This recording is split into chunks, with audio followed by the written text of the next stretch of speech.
que um dependente químico deveria se tratar com um psiquiatra?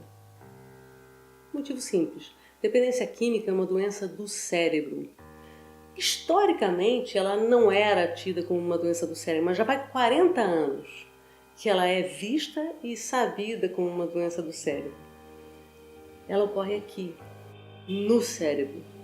Quando a pessoa começa a ingerir uma substância química, ela altera, modifica o funcionamento cerebral, modifica a arquitetura cerebral, de tal forma em que ela fica querendo a substância incessantemente por falta física, química dela. Já faz muito tempo que toda a comunidade científica sabe disso. Existe síndrome de abstinência, tolerância, uma série de coisas assim. Só que a população geral ainda está lá atrás, coisa de 70 anos atrás, quando a dependência química era tida como uma doença moral, como uma doença de pessoas que não têm caráter, ou como uma doença de pessoas que têm problema psicológico. Sim, a dependência química é uma doença do cérebro. E mais, o que tem psiquiatria a ver com isso? Psiquiatria trata doenças do comportamento. Mas mais do que isso, a dependência química ela tem uma relação com mais de uma doença psiquiátrica. Ela é uma doença psiquiátrica, mas ela tem relação com outras doenças psiquiátricas. Para você entender? Uma pessoa que tem um transtorno mental, isso são pesquisas que tem no mundo inteiro.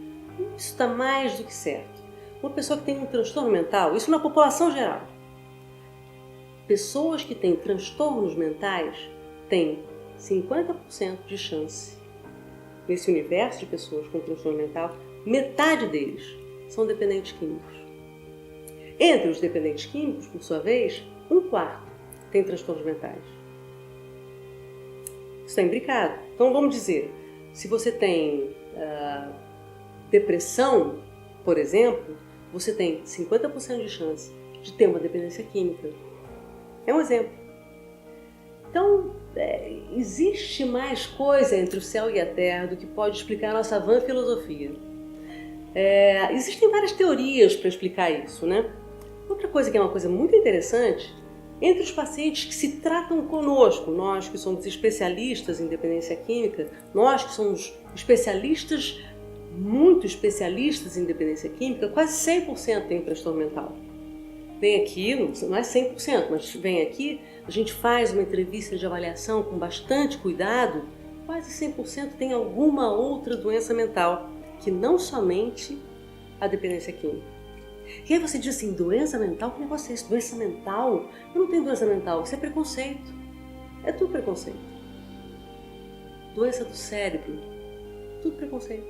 E quais são as teorias, né? A dependência química pode levar a doenças mentais, então vou te dar um exemplo. Fumantes, vamos começar devagarzinho, fumantes. Indivíduos fumantes, normalmente as pessoas começam a fumar aos 13 anos de idade. Você sabe que fumar precocemente aumenta o risco de esquizofrenia? Isso aí, modifica o cérebro a tal ponto de facilitar risco de esquizofrenia no futuro. Tem outras teorias. Pessoas com transtorno mental pode facilitar, quando a pessoa tem um transtorno mental, isso pode facilitar o desenvolvimento de dependência química. Por exemplo, pessoas com transtornos de déficit de atenção e hiperatividade. Meninos com transtornos de déficit de atenção e hiperatividade têm muito mais risco de desenvolverem transtorno por uso de maconha, transtorno por uso de cocaína, entre outras coisas assim. No entanto, se eles são tratados do transtorno de déficit de atenção e hiperatividade a tempo, isso diminui muito o risco deles desenvolverem esses transtornos por uso. Da mesma forma, a depressão. Depressão é uma coisa interessante porque tem ida e vinda, né? E eu vou explicar o que é isso, ida e vinda. É muito comum isso em mulheres. Mulheres alcoolistas normalmente são assim.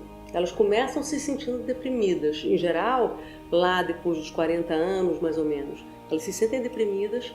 E aí elas começam, normalmente por causa da síndrome do ninho vazio, aos 50 anos, os filhos começam a sair de casa, 50 e poucos anos, elas ficam depressivas e aí começam a beber porque estão deprimidas.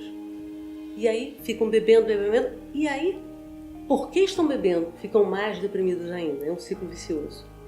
Outras pessoas começam bebendo, são os homens, começam bebendo, normalmente eles são assim, começam bebendo e ficam deprimidos porque estão bebendo. E é um ciclo vicioso da mesma maneira. Então, existe essa coisa imbricada da relação entre depressão e transtorno mental. As pessoas que têm transtorno bipolar, por exemplo, muito comum, pessoas que têm transtorno bipolar, que é essa coisa dos altos e baixos, pessoas bipolares, elas são muito impulsivas, regra geral. Então, pessoas que têm um motor muito acelerado, elas ficam mais impulsivas, elas em geral são impulsivas para fazer coisas, para comer, para beber, para comprar, para fazer sexo, para várias coisas assim. E são impulsivas mesmo que não estejam em crise, né? Então, assim, essa impulsividade pode levar elas a usarem mais drogas, por exemplo. Como é que é o tratamento desse pessoal? Necessariamente é um tratamento integrado. Não adianta você tratar só uma coisa, tratar só a dependência química e não tratar o transtorno mental. Vamos dizer, você tem aquele alcoólatra que é deprimido. Você trata só o álcool, não trata a depressão. Não vai adiantar, porque ele vai continuar deprimido, vai querer beber porque está deprimido. E vice-versa. Tem que ser um tratamento integrado das duas coisas. Tem que ser um tratamento com uma equipe multidisciplinar e um tratamento focado, necessariamente. Então, para finalizar o que eu estou falando, a dependência química, quando ela acontece junto com o transtorno psiquiátrico, ela complica o diagnóstico, às vezes fica mais difícil da gente diagnosticar, complica o prognóstico da doença, o curso da doença, e você precisa de um tratamento integrado. Você precisa de um psiquiatra junto. Por isso, um dependente químico deve ir a um psiquiatra.